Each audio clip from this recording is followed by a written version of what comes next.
Welcome to the Glow Getters podcast. My name is Fahey-Ahrndt, and I'm your host. I teach and inspire leaders to step into their productive selves and find their true potential. I'm a passionate creative and scientist with over 8 years of healthcare leadership experience. At age 25, I stepped into my first management role and didn't find the leadership advice I was looking for. So here I'm giving you the tools to end burnout and enjoy a vibrant career and life. Glad you're here to learn and grow with me. Now, on with the show.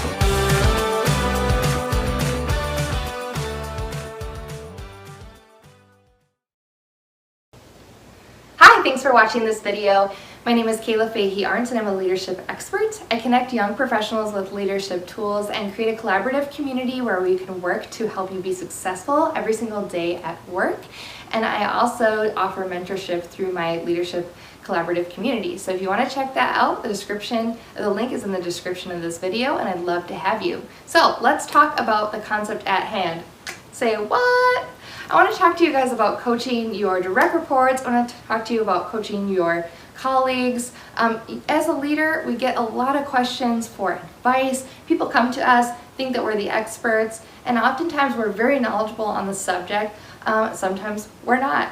And I find that it takes a really strong leader to say less and listen more and help guide folks towards the right outcome or the answer. Have them develop that rather than just handing them the answer or just taking care of it for them. So I really want to talk about this concept. If you haven't checked out the video on one-on-ones, it's in the playlist of this channel under coaching teams or leading teams. And in that video, I talk about saying less and listening more. And so I want to add on to this by talking about some questions you can use when you're doing your one-on-ones or coaching with leaders or others that's really going to help you accomplish that. And it's a very easy mindset shift that I can help show you that has worked for me. So the first thing is, when you are helping someone through a problem, you want to create a space for learning. So oftentimes I find that folks are very vulnerable if they're coming to you and saying, hey, I need help on something, or something's not working, or hey, can you help me eliminate a barrier? And right away we just want to dive in and save them and be that that hero, right? But really what we want to do is create a space for them to learn. I'm doing this, creating a safe space for them to learn in a non-judgmental way, which is also why I have here asking more what questions and not why questions. So I'll go through that in a minute. So let's start with the first point. Ask more questions, but those questions should not be advice. So the first pitfall I see that I have done before, and I didn't even realize I was doing it until I read this book, I'm going to show you the book, is asking a question and it's really advice disguised as a question. So let me give you an example. An example would be someone offers you, it comes to you with a problem, and you say, well, have you thought about X? Have you thought about this? Or did you try this? And I think we're often well-intentioned. We're thinking, oh, we've been in their shoes. We are the experts in some cases. Well, obviously, this tactic would probably work. So have you thought about doing this? And really, that's advice. That's directing a statement at them, and it basically says, I'm sure you haven't thought of this, so I'm giving you advice that you should try. I found that when I would do that, sometimes it wouldn't always be well received by my team. I would say, well, have you thought about this? And it was really out of curiosity, I thought, and they perceived it as me being are you guys, seriously, you haven't tried this yet? And so I think that can come off in a really weird, not great way. So don't try to offer advice that's disguised as a question, and I'm going to give you some tools for that. In the same vein, ask more what questions instead of why questions. So let me give you an example of a why question. A why question sounds like this. Well, why did you try that approach? Why didn't you do this? Why did you try it like that? And so, even if I try to say it in a great tone, why comes off as judgmental. And so if we're trying to create a space of learning, we're trying to be open, we're trying to have humble inquiry, and so why doesn't really always help the person answer your question. So they might not be able to answer why, but they can answer what questions. So let me show you the book that I love. It's called The Coaching Habit, Say Less, Ask More, and Change the Way You Lead Forever by Bungay, Stanier. I'm sure I said that incorrectly. Here's the book. I will link it up in the show notes for you guys or in the description. But there's some questions in here to help you coach your leaders, and some of them are similar to the ones I've written up here because I do use these tactics, and then some of this is from my own experience. So the idea of the what question comes from this book. So when you ask questions, so the person comes to you with a problem or a barrier they have, you are going to avoid jumping in with the obvious answer.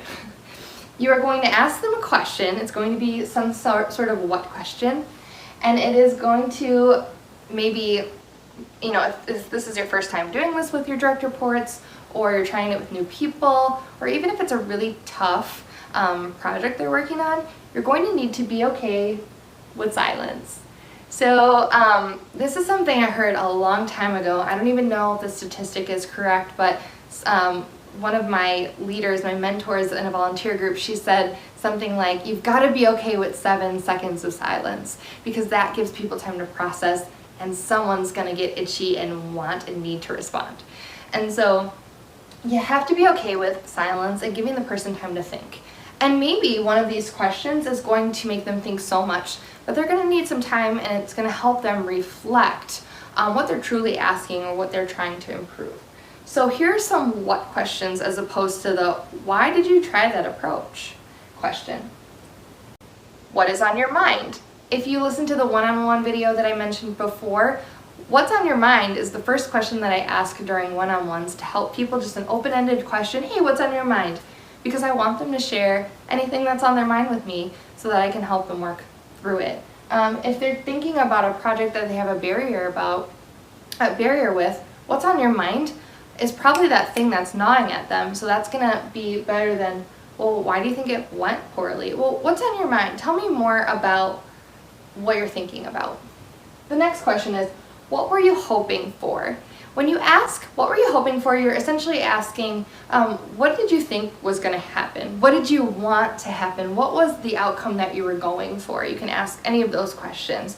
And that's going to get the person to start thinking, well, I wanted this to happen, but this is what happened. And then you can start having a conversation about why those two things are different and what you could change about that the next time.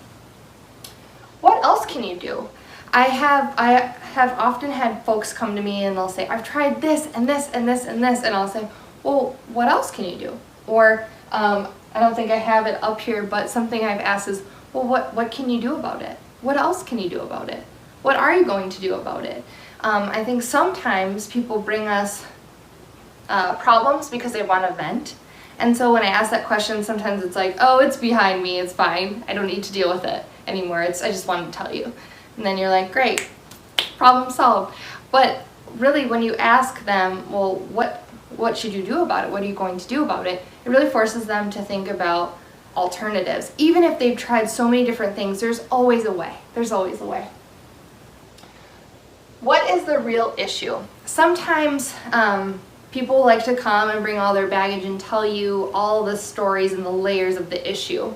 And so it's this enormous story that you get, and you're thinking, okay, that doesn't seem relevant, that doesn't seem relevant, okay, and then you hear a nugget in there.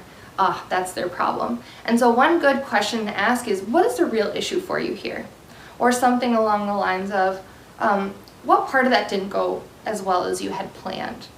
Something that gets to the point of, okay, what's the root cause of whatever is paining you, and then help them discover that. And my favorite question, what would it look like? So oftentimes I'll hear, well, we've never done that before.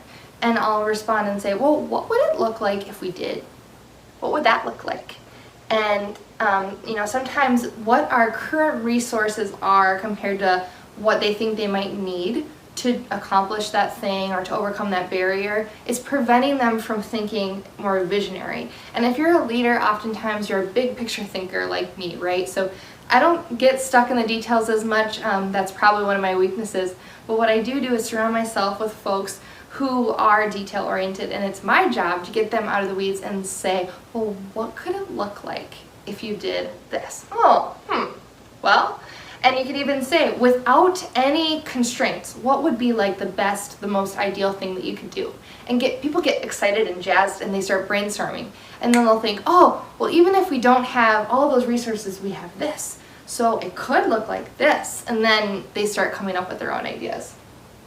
So just to, to summarize for you guys, when you are helping coach, use the what questions, create space for learning to make sure it's non-judgmental space, that you're not imposing your ideas, they're bringing the ideas to you, and you're just guiding them to those ideas with your questions.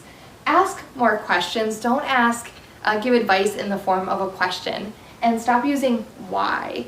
Use more what questions, and be okay with silence when you ask these questions, because they're going to be more thought-provoking rather than emotional questions. Why questions seem to be emotional. People can't always pinpoint the why, but they can pinpoint the what. So ask, what is on your mind? What's on your mind? What were you hoping for here? What were you hoping to achieve? What else can you do in this situation? What else? What else is on your mind? Tell me more. What is the real issue for you here? What is the root cause here for you? And what would it look like if? Lastly, the last tip I'm going to give you is reflect back on what people have told you, maybe about this story. Paraphrase it in your own words, and you can say something like, this is what I heard. I heard this. What is the real issue for you here? And that's going to kind of give the person's words back to them so that they can take it and reflect on it based on your interpretation. So to summarize what they've said, to help them be more reflective on exactly what problem they're trying to solve. So I hope that helps you. If you'd like more videos from me or more content, be sure to subscribe to this channel. Make sure you turn on the bell so you get alerts and you never miss a video from me. And remember, there's free downloads and templates in the full blog post for this video in the description below. All right, I hope this helps. Have a wonderful day. Thanks for watching. All right, that's it for today. Thank you so much for listening to the Glow Getters podcast. If you enjoyed this podcast, please give me a good rating and review. I would so much appreciate all the good feedback you have for me. If you like this content and you want to get some more of it, maybe even see me and watch some videos, you can check out my YouTube channel. Just search Kayla Fahey-Ahrndt and you should be able to find my channel, which I call the Leadership Collaborative, which has tons of great information on leadership and tells you a little bit more about my Leadership Collaborative community that is always enrolling at the end of each month. All right, everyone, thanks so much again. I hope you stay well and safe. Be a light. Talk soon. Bye.